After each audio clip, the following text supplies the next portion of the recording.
যে শিক্ষার্থী যতটুকু পড়াশোনা করেছে তেমনই ফলাফল পেয়েছে। এসএসসির ফল নিয়ে এমন মন্তব্য করেছেন শিক্ষামন্ত্রী আনামা এহসানুল হক মিলন। তবে এবারের ফলে ৩১২টি শিক্ষা প্রতিষ্ঠানের কোনো শিক্ষার্থী পাশ করতে পারেননি। এমন ফলের কারণ ও খাতা পুনর্নিরীক্ষণ নিয়ে কথা বলেছেন শিক্ষামন্ত্রী। সোমবার এসএসসির ফল প্রকাশ অনুষ্ঠানে তিনি বলেন, অনেক শিক্ষার্থীর ভালো করার কথা থাকলেও পরীক্ষায় তারা প্রত্যাশিত ফল করতে পারেনি। তাই এবার খাতা পুনর্নিরীক্ষণের নিয়মও পরিবর্তন আনা হয়েছে। আবেদন করলে পুরো খাতা পুনঃপরীক্ষণ করা হবে এবং কোনো ভুল ত্রুটি পাওয়া গেলে ব্যবস্থা নেওয়া হবে।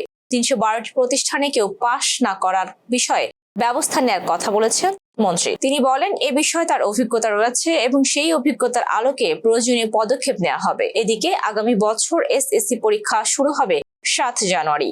এবার ১৮,২৯,৪৮৫ জন পরীক্ষার্থীর মধ্যে পাশ করেছেন ১১,৩৮,৮৭৭ জন। জিপিএ 5 পেয়েছেন ১,১৬,৬৭৬ জন। সামারুপা, ফেস দ্য পিপল।